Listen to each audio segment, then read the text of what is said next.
Fiance left me due to my cancer diagnosis. I left her destitute.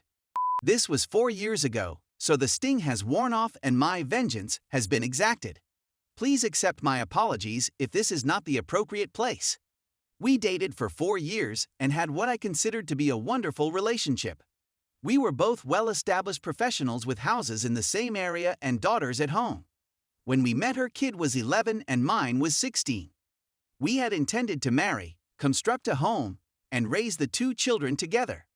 We designed the home since she had just been diagnosed with a neurological illness that would ultimately place her in a wheelchair and necessitated the construction of an AITA-compliant structure. During the planning phases, I initiated landscaping and building tasks on her property to boost its selling value. I spent about $30K USD on the house in total, operating everything via my side construction firm for tax, permits, and selling reasons. We had a contract that stated that payment would be paid upon the selling of the house. I created invoices for each job but never demanded payment because of the previous arrangement.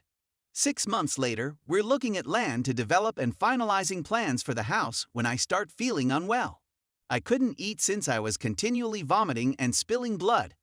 I started noticing that my abdomen was enlarged, which was strange considering we were both pretty healthy eaters and went to the gym every day. So I went to the doctor and started getting tests. During this time, she started to have some cognitive difficulties, and the stress of her present role was worsening her condition, so she accepted a $20K per year wage reduction, as well as a lower position within the firm. After a month or 2 of various testing and a biopsy, it was determined that I had a golf ball-sized tumor in my stomach and would need chemotherapy. So I started chemo and radiation treatments, which made me terribly unwell as planned. She started spending more time on weekends assisting around my house and sleeping over, to the point where they were both spending more time at my house than theirs. At this time, I offered that we sell one of our properties and live in together until the new house was finished. I have excellent supplementary insurance as well as a long-term sickness plan, so utilizing it in conjunction with the sale of one of our homes would see us through comfortably and relieve some of her financial burden.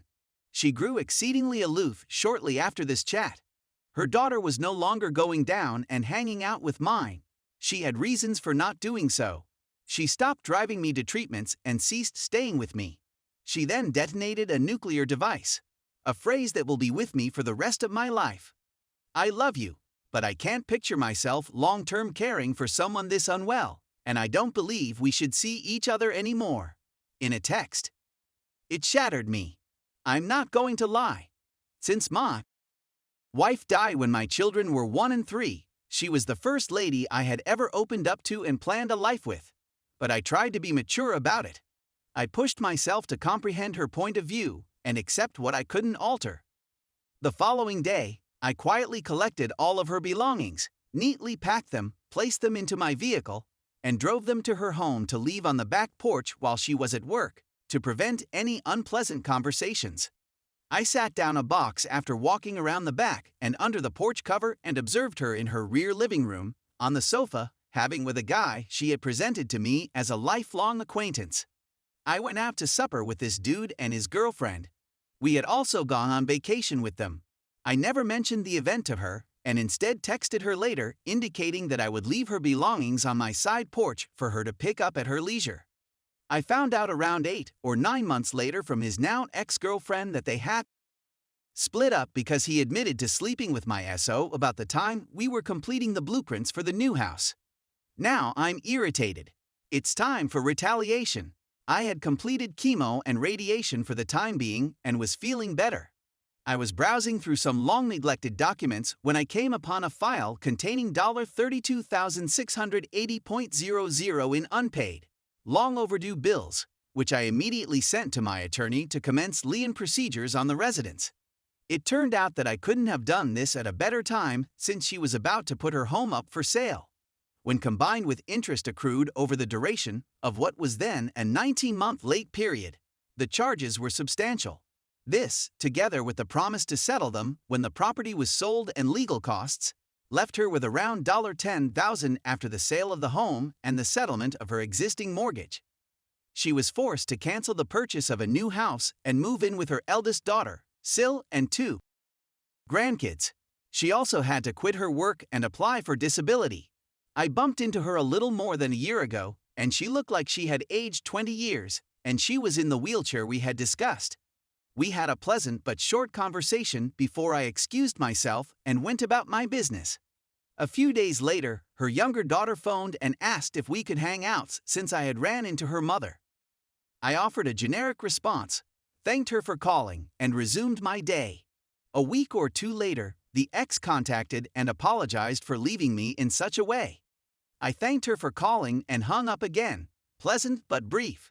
She continued messaging for many weeks until she asked whether I could ever picture us rekindling what we had, to which I replied, I can't picture myself caring for someone who is that ill in the long run.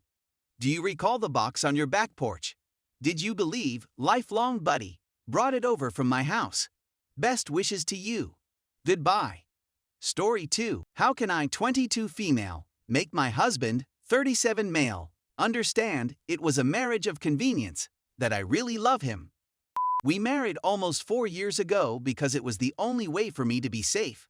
My father was an abusive and extremely conservative man who raised me alone and made my childhood a nightmare. He was sick in the head, he was very religious, he was interested in a religion and culture that were not even ours, and that caused him to change completely. He didn't want me to have any kind of relationship with boys, which is why I was homeschooled. But when I was almost 19, I tried to flee from home, and when he realized he was doing horrible things to me, that's when I met my now husband. He is a lawyer and he was our neighbor, so he tried to help me, and thanks to him, I was able to go to college and have a safe place to live. But that didn't last long because soon my father found out where I lived, and he and his friends, who practiced the same religion as him, began to. My father has very significant friends, and because of their strength, they have always rescued him. So I married in order to relocate to my husband's country and be safe. He never took advantage of me in all these years. He always treated me as if he were my tutor. He always encouraged me to go to college and get a good job so that I could be independent, and in a way I am. I'll be 23 this month. I graduated and I have a very well-paid job that I got myself. A job with which I could rent an apartment and finally move out of his house. But I don't want to do that. I want to be his, but that's not true. I thank him for everything he's done for me, but I didn't fall in love with him because of it. I fell in love with him because over the years I've gotten to know him better and I've fallen in love with everything about him.